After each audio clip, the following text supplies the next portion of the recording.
കേരള ബ്ലാസ്റ്റേഴ്സിൽ കാര്യങ്ങൾ എങ്ങനെയുണ്ടെന്ന് ചോദിച്ചു കഴിഞ്ഞാൽ വളരെ കൃത്യമായിട്ടൊരു മറുപടി പറയാൻ ഇപ്പോഴത്തെ പരിശീലകനായിട്ടുള്ള ആഷ്ലി വെസ്റ്റ്വുഡിന് പോലും കഴിയുന്നില്ല. പുള്ളി പറയുന്നത് കഴിഞ്ഞ മത്സരത്തിൽ നമ്മളൊരു ചരിത്ര വിജയമാണ് നേടിയത്. ബംഗളൂരു എഫ്.സിയുടെ സ്വന്തം തട്ടകമായ കമ്പഗൌഡയുടെ സ്വന്തം മണ്ണായിട്ടുള്ള ശ്രീകണ്ഠീരവയിൽ പോയി ബംഗളൂരുവിൽ ഇതുവരെയും ബ്ലാസ്റ്റേഴ്സിന് അവരെ പരാജയപ്പെടുത്താൻ കഴിഞ്ഞിട്ടില്ലായിരുന്നു. പക്ഷേ ആഷ്ലി വെസ്റ്റ്വുഡിൻ്റെ കീഴിൽ അതിന് കഴിഞ്ഞു. അത് താരങ്ങളുടെ ആത്മവിശ്വാസം വളരെ വല്ലാതെ വർദ്ധിപ്പിച്ചിട്ടുണ്ട്.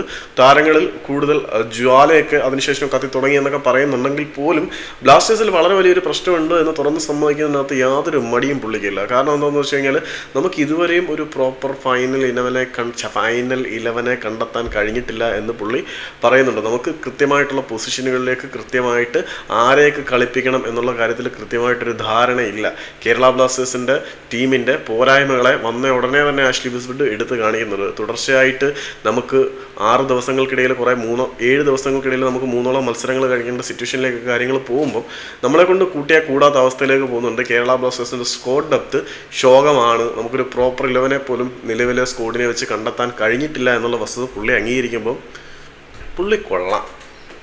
പ്രശ്നം ഉള്ളതുപോലെ പറഞ്ഞു, അല്ലാതെ മാനേജ്മെൻറ്റിനെ പുട്ടിയടിക്കാനും വൈറ്റടിക്കാനും ഒന്നും നിന്നിട്ടില്ല. ഇവിടെ പ്രശ്നമാണ് എന്ന് പുള്ളി തുറന്നങ്ങ് പറഞ്ഞു. അതിൽ എനിക്ക് വളരെ സന്തോഷമുണ്ട്.